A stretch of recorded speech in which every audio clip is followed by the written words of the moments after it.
What if I told you that I made $2,600 in distributions from my last investments? It sounds great, right?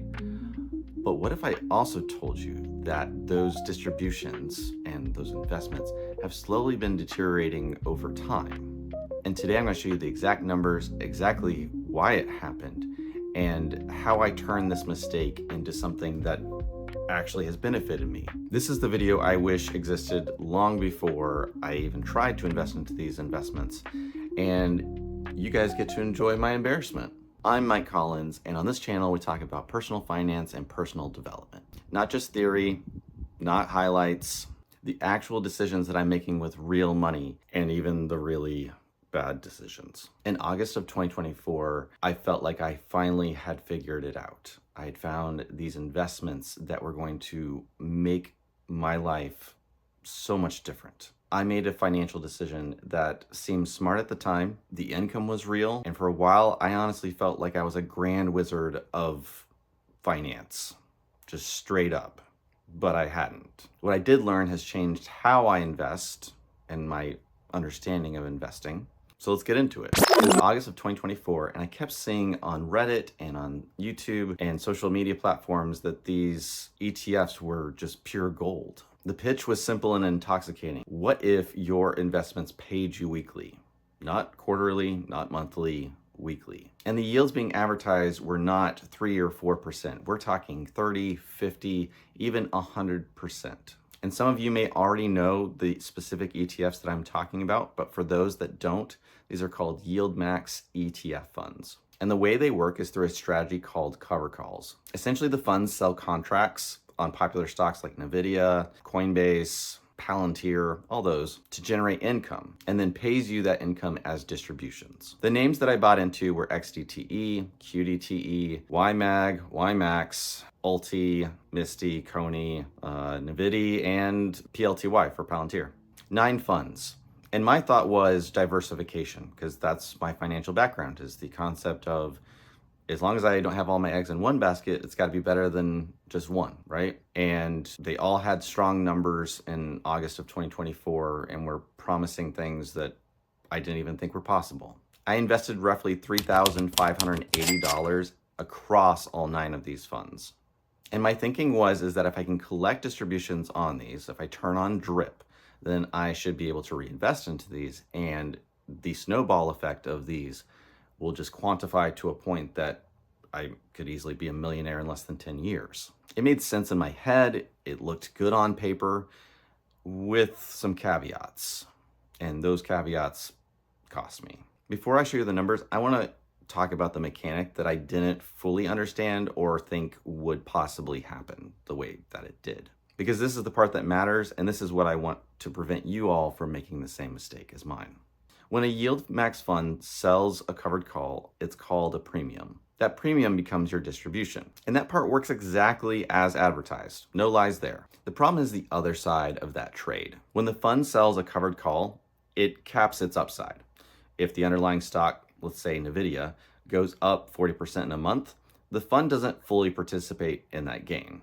The option buyer captures most of it instead. So in a flat or declining market, the distribution looks great. But in a strong bull market, exactly the kind that we experienced in 2024 and 2025, the fund can't keep pace with the underlying stocks. The NAV, the actual value of each share, slowly erodes over time. So for example, ULTY, it lost 49% of its share price.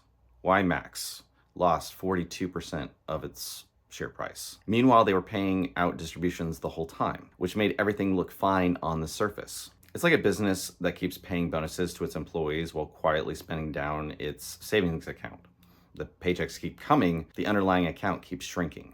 Here's the detail that really got to me. ULTY's most recent distribution listing states it has a 100% return of capital, 0% income. That means the fund is literally paying you back your own money. That's not earnings, that's called a distribution. And that really isn't income at the end of the day. That is your own principal coming back to you in a smaller piece at a time. Okay, so here's the part that I promised you, the actual numbers. When I started in Q3 2024, I earned $8.84 in distributions. It's small, but I was just getting started. By Q4 of 2024, that grew to $73.82. Then 2025 hit, and the distributions really started flowing.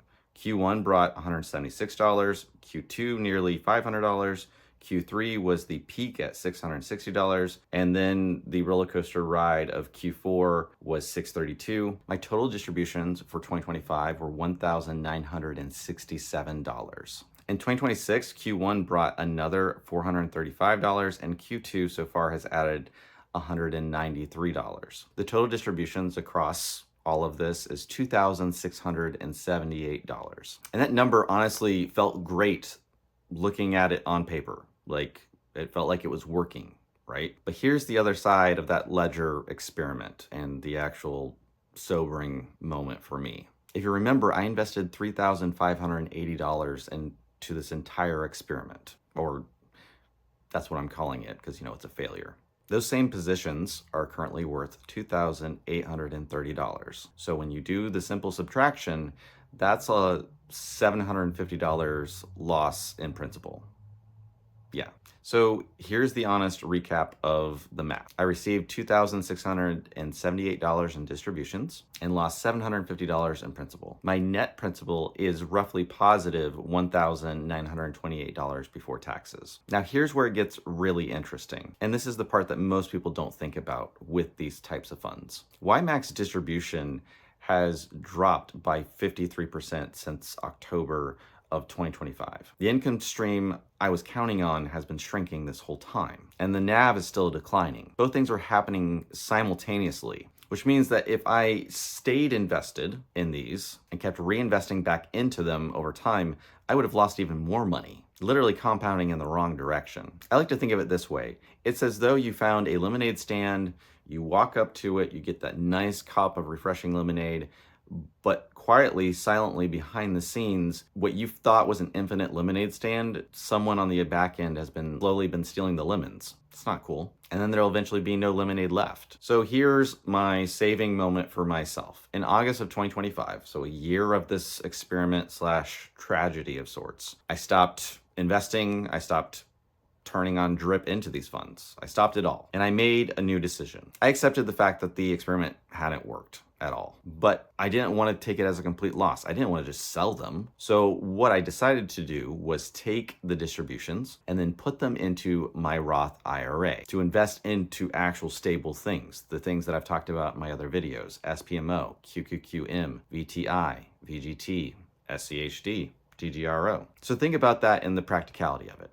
The fact is I was taking major losses on these distributions, and I pivoted and took it and found a more stable structure. And while it's not a crazy amount of money that's still going into these more stable funds, in a way it's correcting the ship in the way that I need it to go. So I like to think of it as I turn the mechanism of my mistake into actual fuel for my portfolio. So that's the redemption arc of my story. I'm not a complete idiot.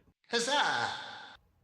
Or whatever they say. Here are the 3 lessons out of this that I think are worth their weight in gold or value, whatever you want to call it. And I hope that maybe we can all agree or disagree on the points that I think are important with these types of funds. Lesson 1 is that distributions are not profit. This was my core mistake at the root of it. I got greedy and I let my emotion drive my decision into this.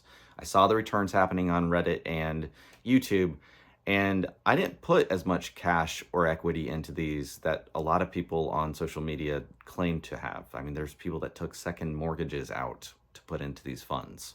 That's a no-no and scary. But for my own sake, I felt like I was winning. And that's the hard truth. Is in the finance world, we like to give ourselves time because time is the major factor of compounding. And sometimes we have to set limits to really understand what is happening over time and then pivot from that decision. And here's the thing, I'm not bashing YieldMax funds. I think they're amazing things. I think they have documented very clearly how these funds work.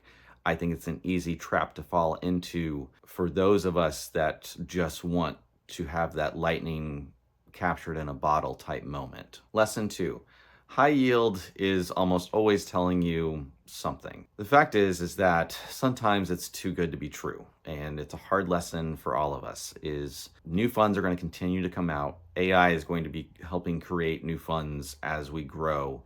And the fact is all of us are in the same rat race. But just because it's listed as paying out such high percentages and dividends, we really should be cautious of how these mechanisms actually work in these funds. Lesson 3, we're going to talk about complexity. And the fact is, yes, diversification has been preached for years, and ETFs have changed the ball game in how diversification work. Realistically, across all 9 of these wasn't the best decision anyways. In hindsight, I basically could have put all of this money into VTI and gotten like 23% return on it. And that's a hard pill to swallow, but that's the lesson that's been learned. So here's where I land. I still hold these funds. I just use them way differently than I was in the beginning.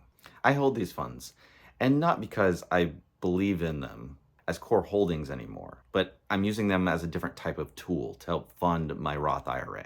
The total experiment, I invested $3,850 into these funds. I received $2,678 in distributions. I roughly have $750 lost in principal, and I'm net positive by about $1,928. The sad truth is I literally could have put this money into a simple index fund and probably had a greater return.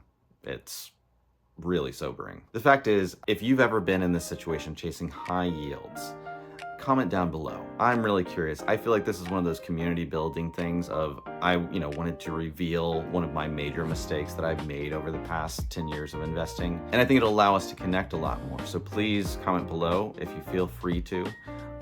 Click the like button if you like this video. Hit the subscribe button if you want to follow for more future content. I hope that you have enjoyed my embarrassment in all of this, and I can't wait to see you guys on the next one. Stay consistent out there, guys.